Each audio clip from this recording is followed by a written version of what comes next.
Hello, hello, hello. Welcome, everybody. Welcome to our live from Ashakti Wellness. We're here to talk. We have another practitioner that will be joining us soon. But in the meantime, me and Shay will get the party started for everybody. But if you're just not tuning in, I know you may be on lunch break. Uh, not share it with some friends, share it to different people that you feel could benefit from today's conversation that we may be having.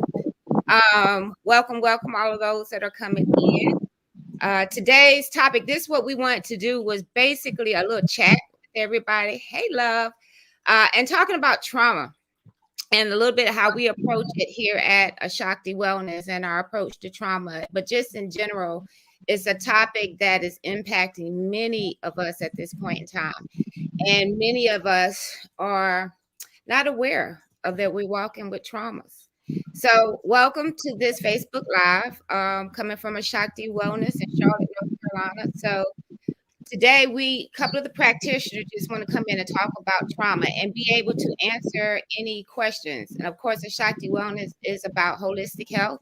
So, we approach things from a mind, body, and spirit approach in order to heal. And so if you have questions about that approach, or if you're experiencing different things, don't know how to get through it, or a lot of times we're going to talk about trauma, how it shows up that you may not even realize that you are dealing with trauma symptoms. So I'm Asha. I am the owner, CEO of Shakti Wellness, holistic energy practitioner, clinical energy practitioner. And my role here is want to provide education to the masses about different ways to heal, how to really take accountability for your own healing. And that's often we give our power away to outsiders sometimes. And that's where we get stuck in this loop of feeling like we're not resolving things. So in all aspects, part of the approach of Shakti Wellness is understanding the combination of your emotions and your body and how they interact and how they work together. But often we live a fragmented world where we're living in pieces and we have different approach in our healing that sometimes gives us more anxiety than the aspect of trying to heal. So that's kind of what our approach and what we want to talk about. And I'm gonna let Shay introduce herself and how she's such a big asset to the agency and how we offer a holistic. Hi, everyone. Welcome. Thank you for joining us today. I'm Shay White Joseph from Rock Hill, South Carolina, and I have a medical background as a physician assistant in several areas: internal medicine, family practice, women's health, pediatrics, and urgent care. And now I practice as a medical intuitive or medical consultant, integrating my medical background into a realm that's more holistic, where we will allow our bodies to be able to heal themselves naturally like they're designed to do. And it's like Asha said, trauma is a big, important part of our everyday life. A lot of people are walking around and are not aware that their reactions, their mindset, their health, even their health, is a result of trauma, some form of trauma, whether it's childhood, adulthood, um, uh, anything negative that may have impacted them in a huge way. So it's our job as holistic practitioners to bring awareness to how trauma affects the body. And on my end, I will be addressing how it affects the body when it comes to ailments, illnesses, diseases, discomforts in the body. And so that we can all collectively be able to examine ourselves, examine our own lives, in a way that we can be able to break apart, analyze, and come up with healing results as to how to move forward and get past the trauma so that we can feel better, mind, body, and spirit. Yes, yes, and I think that's where we want to start this. Or first, just given we're not here to do a full-fledged, workshop, but it's more or less just bringing awareness. This October is mental health awareness month. All of a sudden, Shay, Mother Oya is again is blue. It was all calm. Now we started talking, and I hear it. Let's see. We have Aisha, our other therapist, that is joining us today. Hi. Hi, girl. In at the right time as we were introducing ourselves. So just let the world know who you are, and we'll go from there. My name is Aisha L. I am a holistic mental health therapist, Reiki practitioner, and a dancing mindfulness facilitator. And she's also certified in EMDR. We'll talk about that a little later for those who are clinicians or those who are seeking different modalities to help with trauma. So before we start, one thing that we incorporate is just being mindful. So since we're about to discuss a topic that could be a trigger for some people, I just want us to take the time to take 3 breaths. And often throughout life, we don't take time to breathe. And being mindful, being present is very key. And sometimes just taking 3 breaths is all we need. So even if you're driving, I don't ask you to close your eyes. And, I know how y'all be saying, Asha said, but I ain't say that. But if you would just take a moment and, you can take a breath whenever. You don't have to go and be away and mad because people are making noise around you. Sometimes taking a breath is how you center. So if you are able to close your eyes, just close your eyes for a moment and just be conscious of the now. And take a nice deep breath in through your nose and release. Take another nice deep breath in through the nose. Release out. On the last breath, as you take a deep breath in, breathe in. And think about all the things that no longer serve you that you wish to release. And on that exhale, release it out. All right. All right. That's always a good way to shake things off to get started before we enter into things. So we just want to talk a little bit about trauma. And this is very important because many of us, we live in trauma that sometimes we don't even realize that we're traumatized. And I even ask that because often when I work with clients as they come into my sessions, I always ask them, have you experienced trauma? And it's interesting on how many say, no, I'm good. And then as we talk, all of a sudden things began to become aware that they never thought was trauma because it became part of their day-to-day condition response. So that trauma became attached in the present.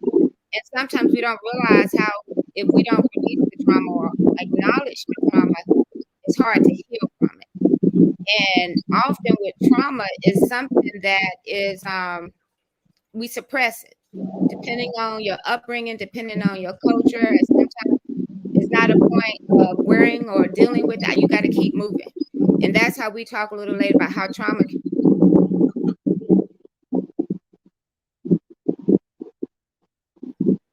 Oh, All right. We know Mercury is in retrograde. So if we pop out, just stay with us. We'll pop back in. But one thing I want to understand when we talk about a formal definition of what trauma is, trauma, according to the American Psychological Association, see how Mercury want to act today. they don't want the truth to They get don't want out. us to be Keep black. speaking. It's too much Keep energy. See, speaking. we got 3 Reiki practitioners down here, and it's Oh like, well, yeah. It's well, on for now. Too much energy. too Yeah. much because they know as people listen, understanding energy, you're gonna get some feeling from this conversation, regardless. So it's all good just for the energy of it.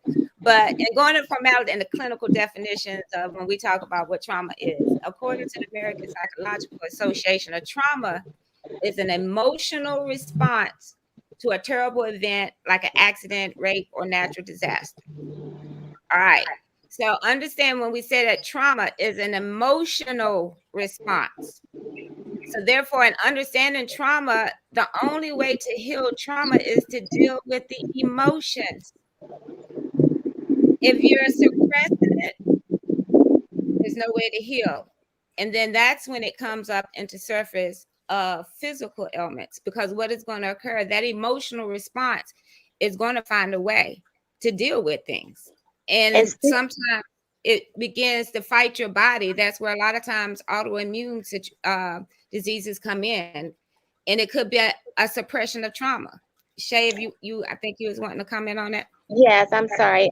Yeah, when you speak of emotions, with trauma being a form of emotions, emotions in essence is a form of an energy, and being that everything is created of energy, what we take in affects us on a cellular level, and when it affects us on a cellular level, it impacts our DNA and starts to restructure something that is pure and natural and performing at 100% proficiency into something that's damaging.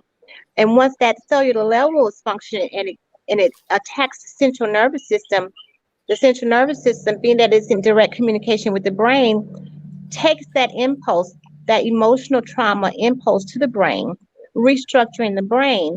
And whatever part of the brain that is affecting, it's going to affect our organs, our bodily system.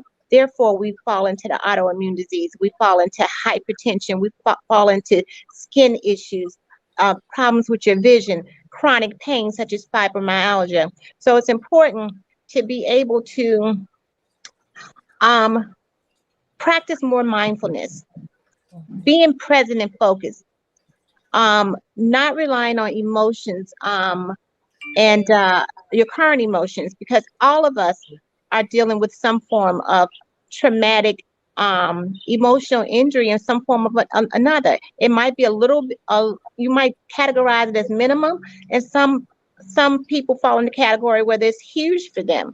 So we have to, in essence, be able to be mindful, see things from different perspectives, um, offering love and kindness to one another, and so that we can heal collectively. It's Yeah, important to be able to see things, see people's situations, whether it's their reactions or their words that come out of their mouth, or even the thoughts that we have in our mind, see them from a perspective that this yeah, person may be dealing with something. And instead of lashing back out, we should come from an arena of love so that hmm, we can, because it might be hard for that person to be able to tackle whatever issues they're dealing with when it comes to emotional trauma. So it's important for an outside force, which would be right. another Yeah. person, to be able And to administer love and forgiveness. And love and forgiveness, that's a form of energy as well as, and that can issue healing as well. We just got to right. get to the bottom line of it. The And I think bottom. like Go what ahead. you're Mhm. saying within that in that part of healing and being understand, I think the frustrating part for many is not knowing that a person has dealt with the trauma if the Right. person is not acknowledging that they have had a trauma. So Right. then it kind of becomes a counteractive, sometimes co-abusive in some aspect, because of one, it still goes back to what you said, not understanding the emotional regulation of how to process the trauma Right. and Right. what trauma you feel it. And that's why, Right. and sometimes in dealing with trauma, talk therapy does have its benefits, as a Right. clinician. But a lot of times, if you in pain, say chronic pain, you're not wanting to talk. It's hard to Right. get to the root before you got to deal with the body before you can deal with the root aspect of it. But those type of traumas that are the subtle, and sometimes we can say the chronic lifetime of things, and we don't realize that is still trauma that builds up and not being able to identify. I want to show a slide right quick of helping people to understand what trauma looks like, because many times you may be walking around with it or dealing with it and don't even know it. So trauma responses can look like cravings. A lot of times that we see people, the weight that people are dealing with sometimes is due to emotional cravings due to past traumas. Um, Trauma responses can look like agreeing to things to just keep the peace, always feeling guard on the time. You view the world as negative, dysfunctional, you don't trust anybody. You're feeling responsible for other people's happiness. You want to fix everybody, always saying yes because you're afraid of losing a sense of security or someone being mad. Always feeling empty, just not really having that joy in life, and sometimes just giving in to certain impulses, because in some aspect with trauma responses, you still may be giving your power to the situation that caused the trauma. And I know that for people that deal with trauma, it's one of the most frustrating things that people can never understand sometimes, how you respond and how you feel to trauma. On the outside, you're looking normal, but on the inside, your body is responding to a situation that is causing intense distress, and it's kind of hard to put it in words. Um, Shay, you were But what, talking about the brain. When we talk about trauma response, we have to understand when trauma impacts us, it's an emotional response, and it impacts portions of our brain. Shay, if you know the medical, you go in. Can you briefly explain how that works in the brain with our sympathetic nervous system, and how that, as you see on this chart, different parts of trauma can have different impact, whether it's anxiety or worry or irritability and anger, and that whole process. Explain a little bit about the brain and how trauma impacts. And when I say trauma, again, y'all remember, even though the definition said like natural disasters or a tragic events or violence, you can still have trauma from things like abuse that is more verbal and emotional abuse as well. You can have trauma from secondary trauma. And I say that even to those who dealt with people that have seen parents or loved ones just in general around you die. That is a form of trauma, because trauma is also a perception of what you feel as life or death. So yeah. once that imprint of whatever that situation that has occurred, I know my family trip out at me, and anybody that rides with me or Shay, you found out, you would have thought I was joking about brake lights. Let me tell you, I don't care. Y'all try to minimize my PTSD off of brake lights and tell me I'm crazy. That's a good thing. You minimize my trauma.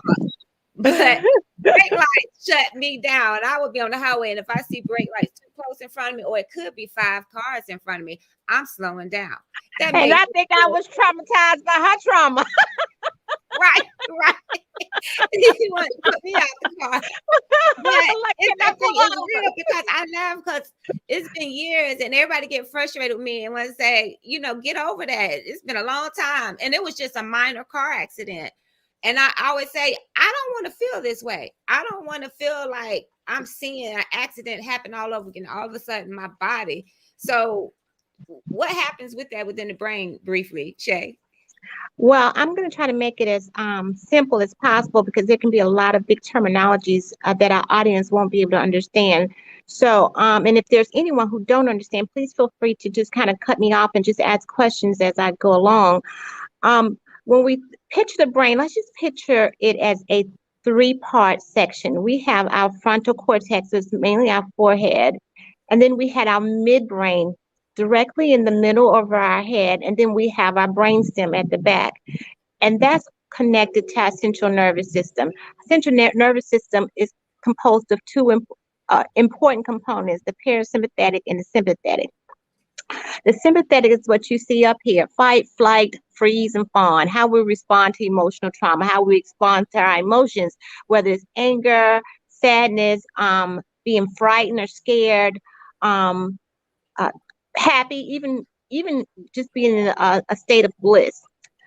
And the parasympathetic is what helps us to relax and to be calm. And these two have to be in homeostasis with the body. These two have to be in constant harmony, a constant balance between the two. But when you've experienced trauma of any sort, anything that puts you in an emotional state of feeling scared, angry, um, having a low self-worth, low self-esteem, it directly affects the central nervous system, especially the sympathetic part of it.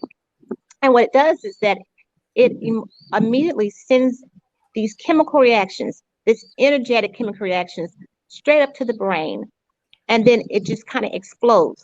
It explodes almost like a shotgun. I like to use the analogy of a shotgun going off, and once the shotgun hit its target, the bullets kind of fragment in different places. And that's what emotional trauma does to our brain. And being that our midbrain is the section of our brain that's responsible for, I want to say, close to 96% of our bodily functions. Just imagine trauma sitting up in that brain like shrapnel, like pieces of fragments of a bullet. You can't put it back together because you don't know how.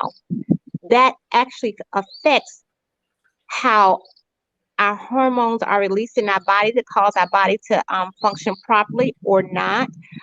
It starts to, and if that part of the brain, if that trauma is not healed and that part of the brain continuously is affected, then your internal organs, your state of being starts to deteriorate slowly. And you might be walking around thinking, okay, well, I had trauma, but my doctor says I'm in good health.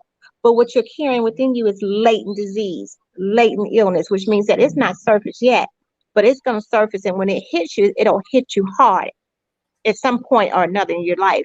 So that's why it's important to address certain things that you have been dealing with or not dealing with, hiding it, brushing it under the rug, putting on pretense or mask that everything is good when you know that you've had some childhood trauma, or maybe you were raped or disrespected or talked down to constantly, verbal abuse, physical abuse, emotional abuse. So what that does is that um, it really destroys, not destroys slowly.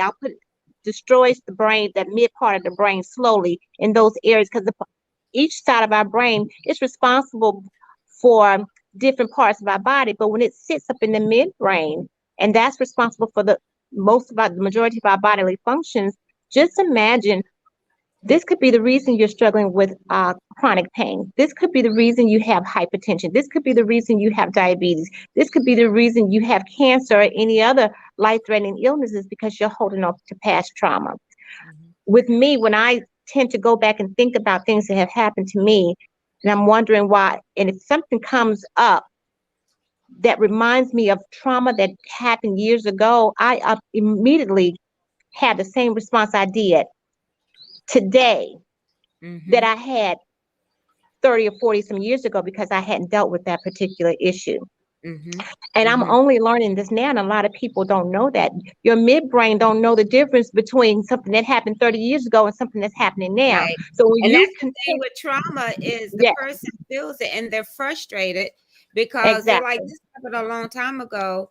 Right, Why am I experiencing it now? And often, right, and as many when we're experiencing, depending on the trauma, because there's so many different trauma. We got those that, you know, have been at war and had certain traumas from that aspect. But in general, certain traumas, if you're ashamed of that trauma, you're not going to yes, talk about the trauma. right, And right, then it becomes layers and layers, whether it begins with addictions to help deal with the feelings of emptiness and things of that nature. So we have to be aware and honor, not think of trauma as a shame, because right, that the healing part. I think going back what you say, forgiveness of self and forgiveness of the others as well, depending on what your trauma right, was, and understanding what I'm seeing now. And I'm gonna let Aisha talk about what she's seeing.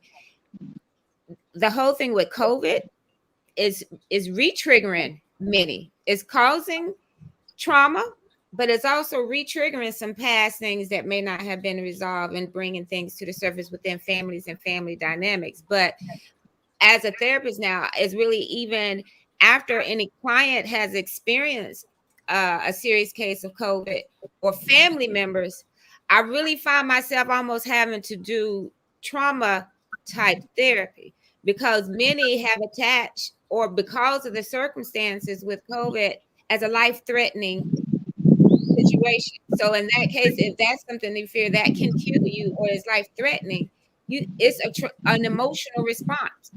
So yes, there are a fear, lot after that. We have to do a lot of the after, because if they're oh, COVID, I'm about to die, or I may yes, die, your brain all of a sudden, like you said, that overwhelming of it, or yes, seeing a family member, or even those or dealing with that inner grief that at that time could not go to the hospital to be there with their family member that is dying from COVID. So having that lack of resolvement within that, for many, if they don't realize, that's traumatic. And and see, so the I'm root saying cause is, is fear. don't minimize your traumas, but honor that. And you have to go through the phases of grief within trauma as well sometimes. So that's just another thing I want to say, that so many are holding on to grief from Yes, situations that's been traumas. And now COVID can pop up even quicker from other stuff that hadn't been resolved, because your immune system may be weaker because of unresolved emotional stuff. So, And when you speak of, it's not only grief, it's fear. You know, when you allow your portal to ingest all the stuff that's going on around us, you know, we're looking at stuff on the news, we're hearing about things, you know, um, it all feeds onto fear, and fear is an emotion as well. And then when you have fear coupled on with grief when it comes to this COVID, your body feels all of that, and then your mhm, body starts to struggle. So it's mhm, important to deal with the root cause of the fear, you know, deal with it, be able to reanalyze it, see it from a different perspective, or either conquer it yourself because you are in control of your own body. You know, your body actually speaks to you. Your body is actually able to tell you what's going on. Like, say, for instance, when I eat something that I know I'm not supposed to be eating, my body immediately tells me through my digestive tract. And that's mhm. just not elimination I'm speaking of. I start to feel either nauseous, I start to have heartburn, I start to feel bloated, I start to feel just sick on my stomach when your body talks to you like that. Or if you eat something that's too salty and you start to feel dizzy or you have a headache, that's your body speaking to you. Your body's Mhm. so unique.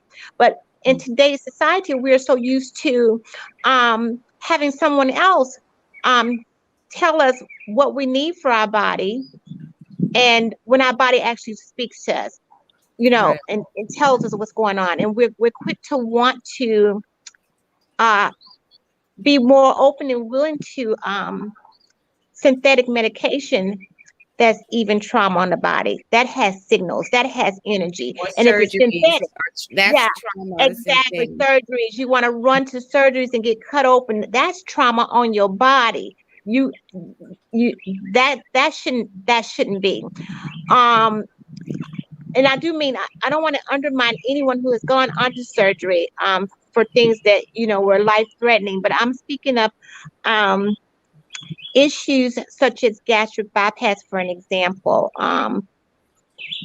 You know, there's ways to modify your body to reduce the weight without having to have your body cut on. The quick results. As people in this nation, this country, in this world, we're so um, ready and open to get quick results without doing the work. But it won't ever last if you don't do the work on yourself. Do the This work. important. Yeah, And you there's so have many to. layers to that when we talk about trauma of Yeah, doing the work. Like you said, it's not even just the physical aspect. And we can go on about it's the spiritual aspect of right, doing the work and also the mental aspect. We just right, have to feel safe enough to deal with our traumas. I think that because often we're being re-triggered day to day by different traumas, whether it's relationships, and we're not even yeah, going to go into the epigenetics of passing on traumas, right. or even ancestral trauma. So it's so Ancestral traumas is a many biggie. layers, That but is a biggie. Yeah. many of us are experiencing that. So in the here and now, Aisha, with a lot of the work you do and some of the techniques that um, you have learned to help others in dealing with trauma, what is it that you're seeing when it comes to trauma as a clinician, and what do you feel has been the best way of helping them? Because many of us, we get trained to be trauma informed and there's different modalities, but where do you see and what is it that you could speak to others on what can assist them in dealing with their trauma? Right. Well, for starters, most people don't know that they've experienced trauma because of the rigid definition of trauma. We think of PTSD like, oh, I didn't go to the war, so how can I have PTSD? How can I have this traumatizing experience if I've never experienced anything that was horrible, right?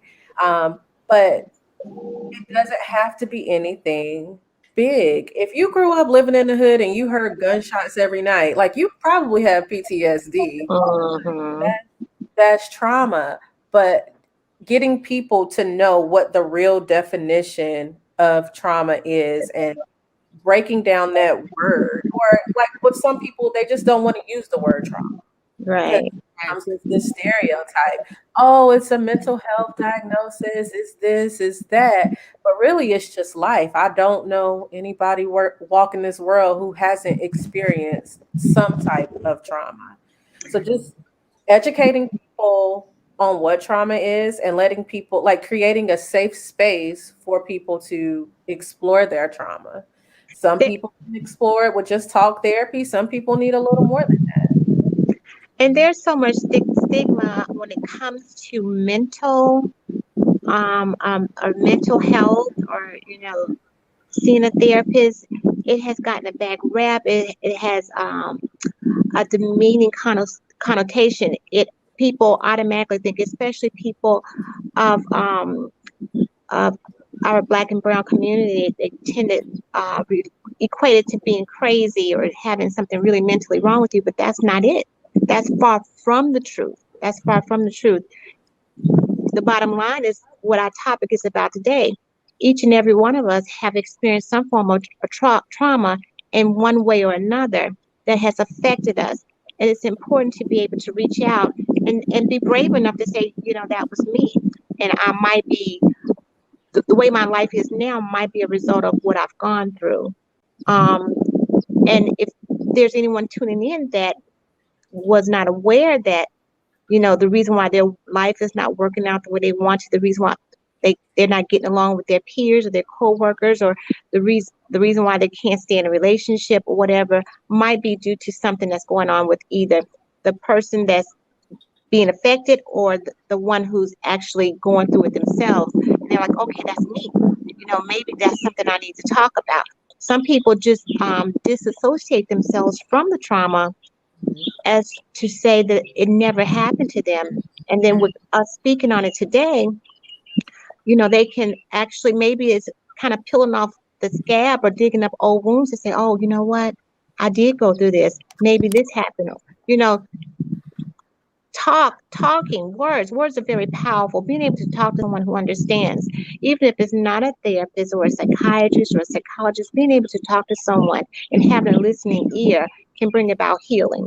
So I just think that's important to put out there, that mental health is nothing to be ashamed of. We all have a mentality. We've all had trauma.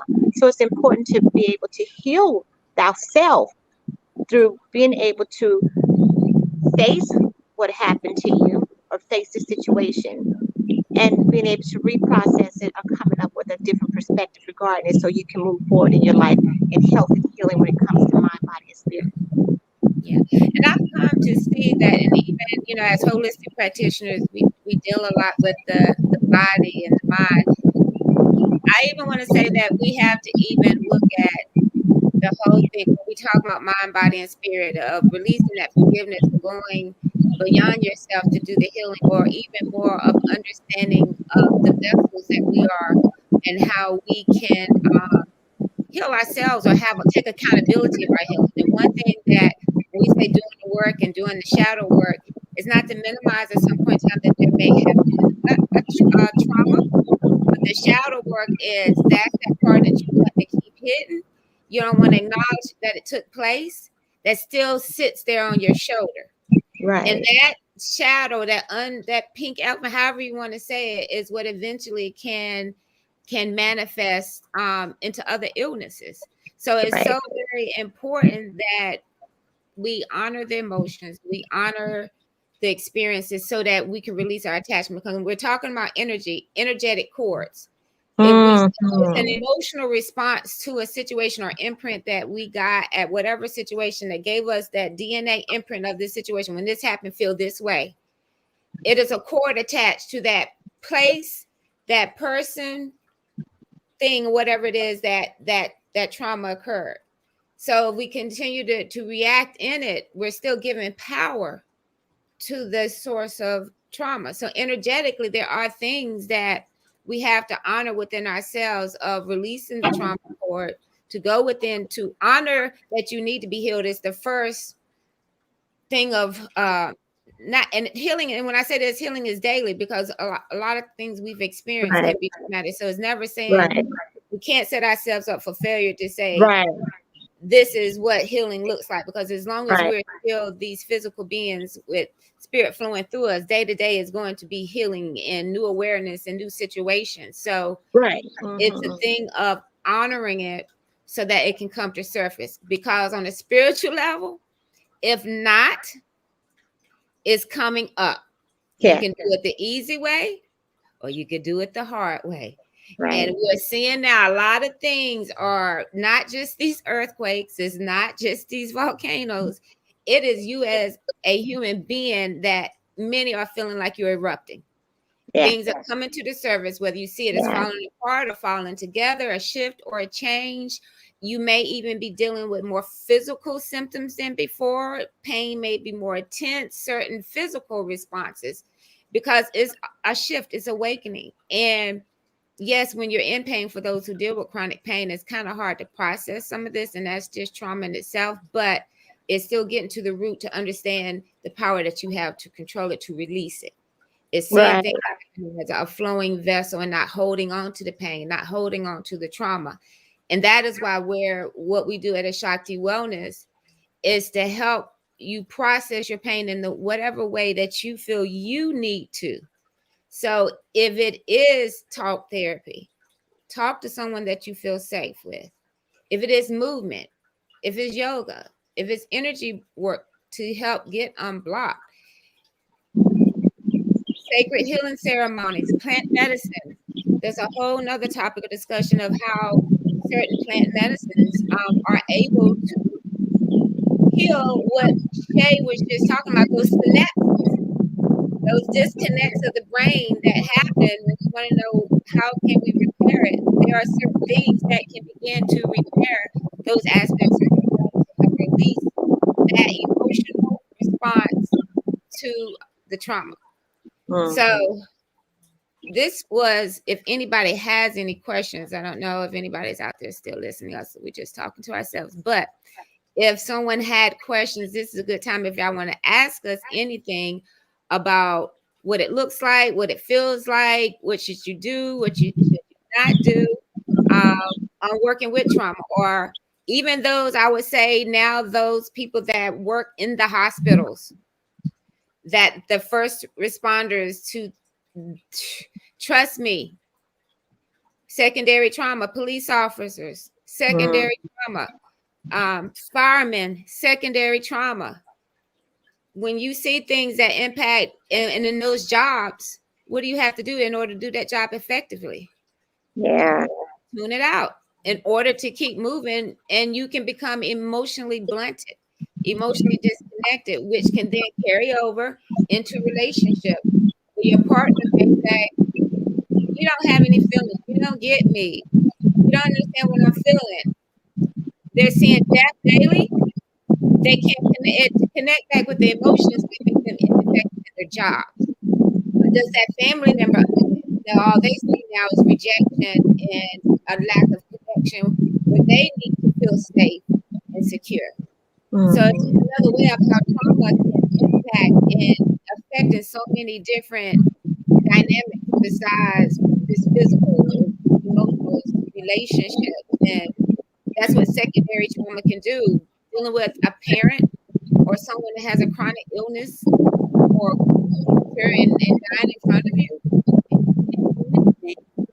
That feeling of helplessness is a feeling of trauma. Being a witness to domestic violence as a child and Mm. can't do anything to help your parent. Yeah. That's traumatic. It's a feeling of helplessness. That again, that DNA imprint. And then you grow up, and then all of a sudden, one person can say something to you that takes you back to that childhood. But now, as an adult, you be like, "Oh no, I'm adult now. I've been down," and you go in fighting. You ready to fight the world like that 7-year-old that witnessed it but couldn't fight then, and they're looking at you like, "What? What's wrong with you?" Mhm. You just went back to that 7-year-old and Absolutely. out. Right. That But is how unresolved trauma can pop up. And then you having to explain, why did I fight you? And then if you're not ready to deal with the trauma, you can't really communicate why I fought you. It's more because I did. And they're like, so it gets real when you can't express those true emotions and how it yeah. comes out in relationships. So even in dating, we're talking about dating and trauma. I'm going to even say, Aisha, you may can co-sign with me. Even those who are married, I've dealt with couples that have been married for a period of time and their mate does not know about their trauma. We People have are afraid of their trauma. People are afraid to heal from their trauma because they think, once I start talking about it, once I start going into this process, like I'm going to bring all these things back up, which is true. However, even if you never talk about it, it's going to show up. It's going to show up in your communication. It's going to show up in your physical responses, your emotional responses. So essentially, people are running and hiding from this trauma that you can't really hide from. It's gonna come out one day. But Yep. you know why? That's an important question. The important question behind it, so to speak, why are they afraid of it? Not only because they don't want to have to reface how it felt, but we live in a world today where everything is an illusion of perfection. And we want to be seen as somebody important, that we want to be acknowledged, we want to be loved. So if we bring up our baggage and then that person knows about what we've been carrying and what we dealt with, Mhm. then it's just gonna backfire on us, and we're gonna think, well, now they're gonna think I'm stupid. Now they're gonna think I'm crazy. Now they're gonna think I'm ugly. Now they're gonna think this about me. That I already had my parents to tell me that. I already had the world to beat up on me and tell me I'm ignorant. Now I gotta bring all this stuff back up when you thought I was perfect. Now I gotta bring all this trauma up and tell you, and then you kind of Right. regress back into it. So it's an awful And feeling. then But and then unfortunately, then that can lead to the codependency in the exactly. relationship. And even more unfortunately, where we see this cycle is not having that trauma dealt with early on can even lead to other traumas of ended up sometimes often in abusive relationships because of Hmm. not having that voice of knowing that self-power, you That's minimize right. what you feel or say in that. That's And I right. think that's That's the thing right. with trauma, feeling trauma, having a voice to speak it, but understand what you're feeling is the key. And whatever, whether it's a car accident, is one of the things of still not having somebody to say, "Oh, you should get over that." That's not traumatic. Just Right. because it wouldn't attract a tragedy to you for To someone me. else, but being able to speak and feel honored, I think that's where the Absolutely. trust comes in. Absolutely. And even when you mention codependency, that can be a form of a sub form of trauma as well, Trauma because you're relying on your spouse, your to partner, feel your safe. mate to validate you. And when you don't get that, it's like beating up on the same trauma all over again. So it's best to be able to talk about it and address it and face the truth, no matter how painful, how ugly it may be. Face it so that Mhm. you can move on and heal from it in some sense of way, whatever that healing may be for you. What works for one person may not work for the other, or it may. But it's important to be able to kind of take a step back, Mhm. Mm. analyze the contents, analyze the contents of what the scenario is, Mhm. and be able to work through it in a manner that brings about healing for you and that person as well. Because I personally feel Even that if they don't know that you're exactly, doing healing, that's the forgiveness part on exactly, that where you feel the hurt, to do that exactly. forgiveness, to send that back. And I would even say that I want to express on how important of loving yourself is going to be the Yeah, key to healing from trauma. And because often we still absorb those words that impact or that feeling of, because after certain trauma, some people never say they feel normal. And when I say that's any, I'm going from women that may have had miscarriages, stillbirths. That's traumatic. And Mhm. sometimes they may say, I haven't been the same since then, but has it even been honored as a traumatic situation? I know that, and to get the necessary help. I know with the women's circle, we always talk about the doctor may ask, have you had any abortions, stillbirths, miscarriages? And women may say, oh, I've had a miscarriage and I got 4 kids, but never said they might have had 3 abortions because exactly, of the shame or guilt. And then that self is traumatic. So not realizing that in itself is an emotional response to a situation that can impact the wound, that can impact that energy center of creativity and feeling worthy and your self-esteem, your own value, which you hold on to that trauma and it manifests in relationship, it manifests in work, it manifests even deeper. So all we're saying is no, we're never minimizing trauma, but the whole part of healing is honoring yourself and what you're feeling to deal with the trauma. Trauma is not a label, but if we don't honor it, it becomes a generational thing, you guys. At some point in time, we have to start the self accountability so that we don't pass on the same traumas and not realizing we're passing on trauma, whether it's your parent beat you with a belt and that was their form of discipline. So when you have a child, you think, well, this is what my dad did to me, and you do it to them because you have not taken it to relearn, but forgetting how that felt and did it really hurt? I mean, help you. Well, So we have to recognize that. this is a question for either you or Aisha. What would you say to the population out there that when you express loving self more, when they don't know how to do that, when they don't, because from childhood, toddler age to birth, all they dealt with was traumatic injury. We are blank slates when we're born, and in essence, what we're surrounded by can become a part of our makeup, mind, I, body, and spirit. So, what would you ladies say to those individuals out there who don't know how to do this, and then they end up following what they may see on social media or what they may hear from their friends, which are false information, and then they take that type of lifestyle into their reality in relationships, whether it's with a lover, spouse, or friend, family member. They don't know the essence of it. How would you um, I instruct would, a client to redefine themselves, discover love for themselves? When, in essence, we learn this from when we're old enough to have our minds wrapped around what is love. How do I love myself?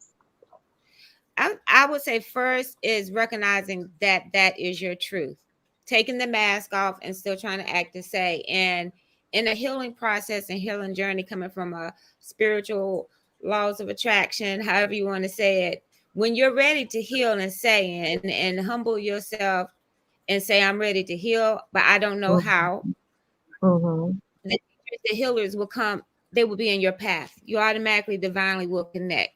You have to be willing to honor it, to say, this is the help that I need, first of all.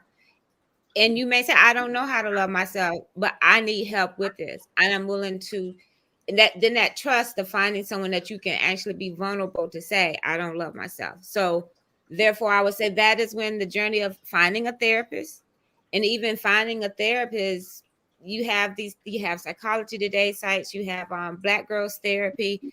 You can go and see Mm-hmm. who you relate to, read their bios to see what it is that they stand for that you feel you can connect to. Um, Mm-hmm. Therapy, I definitely say getting in contact with your body more. So trauma, as when I became a yoga teacher, was part of it. I wanted to also find another way to help African American women, women of color, reconnect with their bodies. And that is where we often hold our trauma. So becoming a yoga teacher was another way to be a face that we can't do yoga. You know, our bodies may not be able to do certain things the curvy ways and stuff, but I wanted to be an example of that. But what I found in my yoga classes was they were breaking down crying. And I'm like, what? This is supposed to be relaxing. What is occurring here?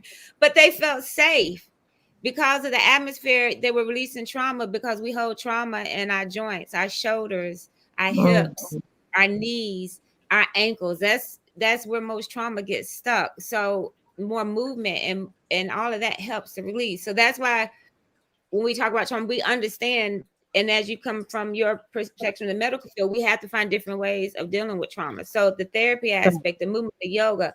Aisha, tell them about dance and mindfulness, because that's another class we're going to start offering that I think is so wonderful. Tell them about how that helps with trauma and releasing trauma. Right. The way I structure it is given prompts for you to go back to your childhood and through movement that you might have done in your childhood, movement you might have been restricted in your childhood, just to see how it feels in your body. And if your body can't move in a certain type of way, when those prompts come up, it's that trauma that's stuck in there, right? And you're bringing that stuff up and you're getting that out.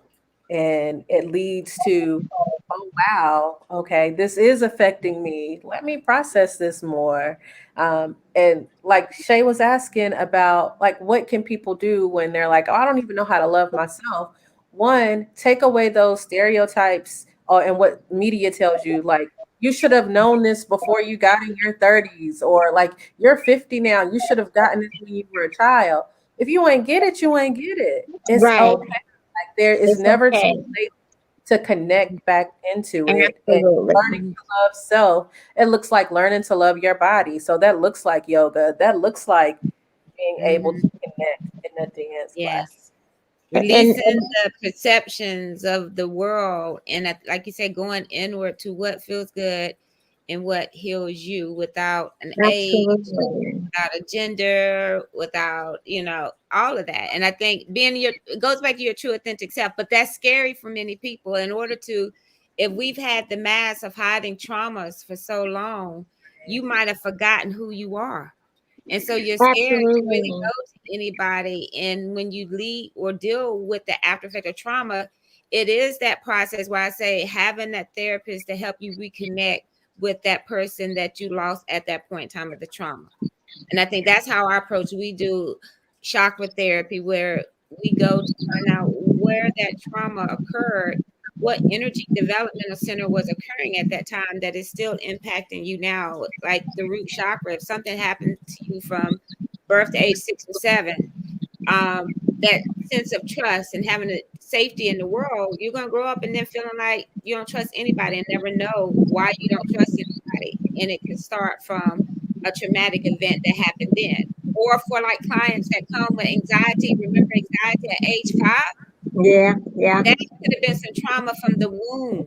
This is yeah. where we have to understand there is layers to trauma, that if you're dealing with those type of feelings, excessive nervousness and anxiety at 4, Hmm. 5, and 6, which sometimes is misdiagnosed as ADHD, we got to go back, as we sometimes go back and look at what was that mother's pregnancy, what was the birthing process, what was the mother experiencing at that time that was producing those genetic imprints into the womb. So Absolutely. And that's true. That's very we can true. go Because I on see. and on, but Yeah, we have to yeah. look at trauma in layers, and the first step is acknowledging it so that we can heal from the body, as what you have seen in the medical field.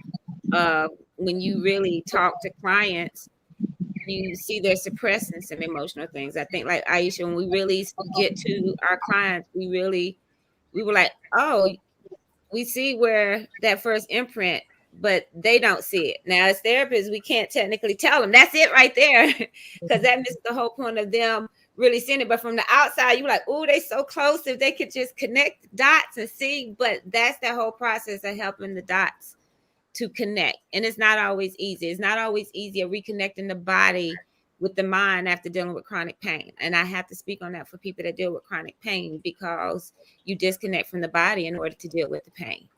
And And speaking of that, you had mentioned that your clients, some of them break down in tears when they're doing their particular yoga postures.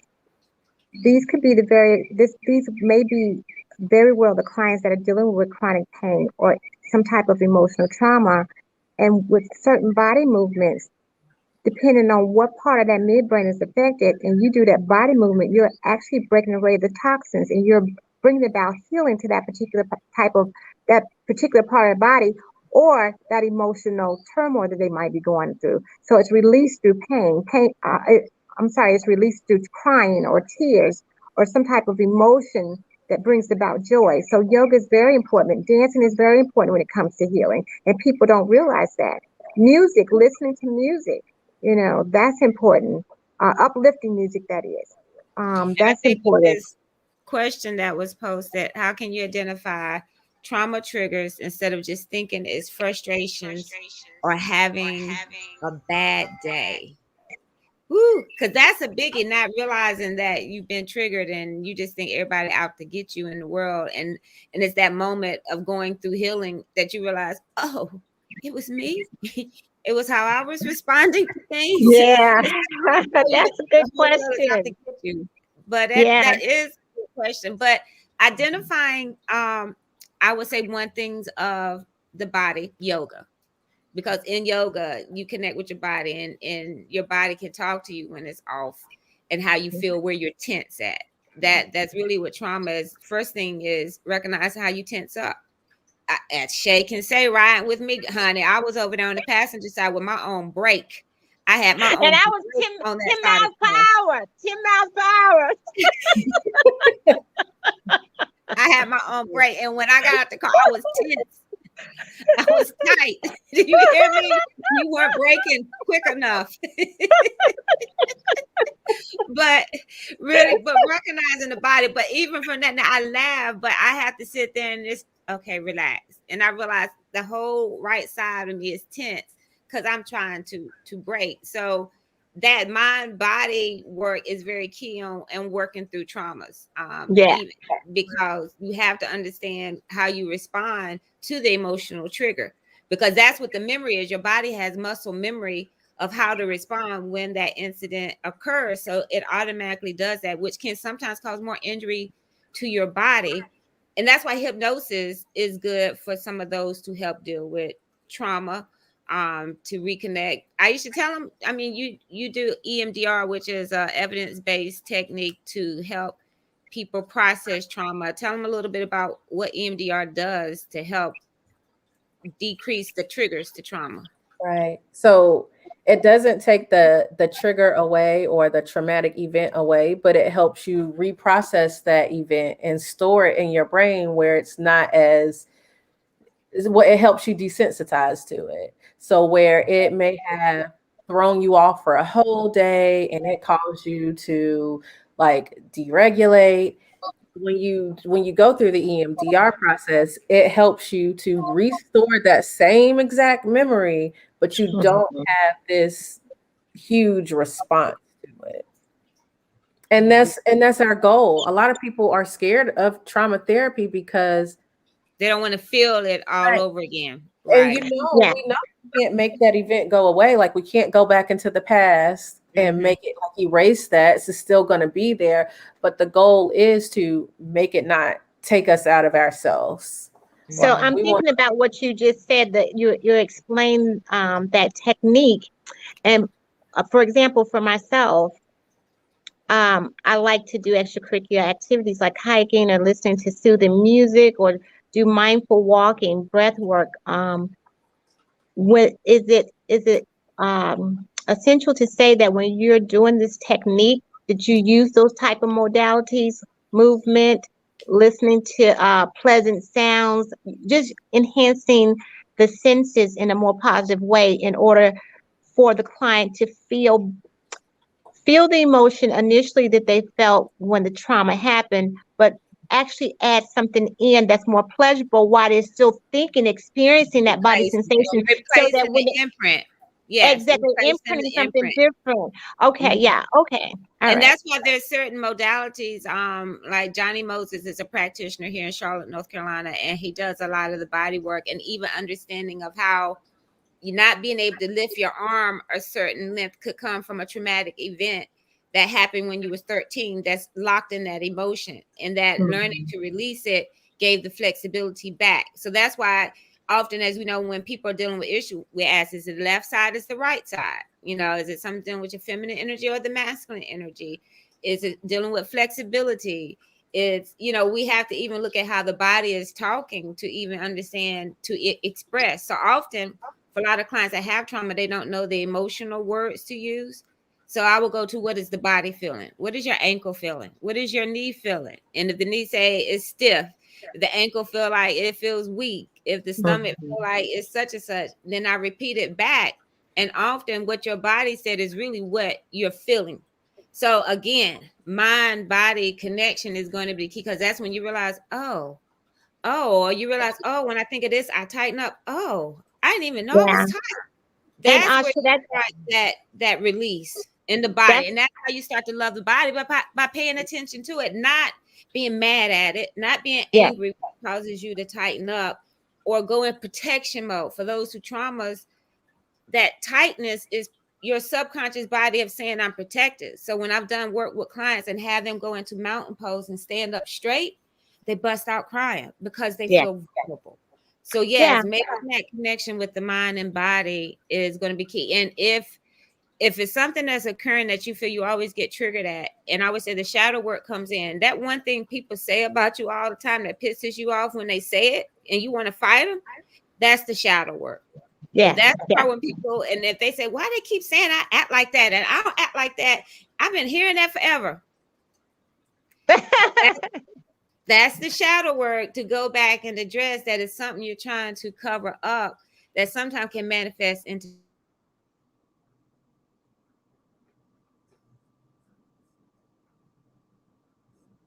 So Okay. She'll pop back in and a I guess minute. that Her. means it's time to come to a close. And they done told us it's time to shut down. So we've been on Okay. for an hour. But for those that have been listening and entertained by us at Ashakti Wellness, we thank you. We want to do this once a month on different topics. So if there are certain things that you would like to hear more discussion about, more treatment modalities on how to deal with certain things from a holistic approach, or just more knowledge. I know one thing, we're talking about abuse and trauma, and this is what I even say to those, how it shows up in different ways. You got to address it, because even for my clinicians, let me tell you, if we're not working through our traumas, they show up in your clients Yeah. and can be triggers for you as well. So those that are helping others, and part of the reason we even go into the helping profession in this aspect probably has something to do with what we may have experienced. So we have to be careful. We don't have counter transference. So it's hitting on different ways. And so if there are certain topics, certain information that you would like to have more of, please let us know. Go to our website, check us out, send us information. If it's something of services you would like to try or know more about, we're doing the therapy.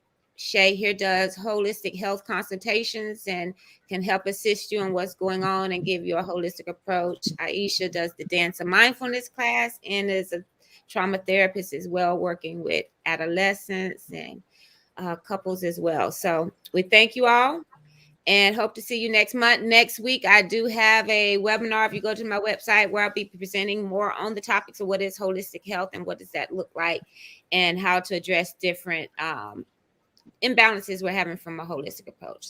So thank you guys. It's been a pleasure. Deuces. Peace. Bye. Bye.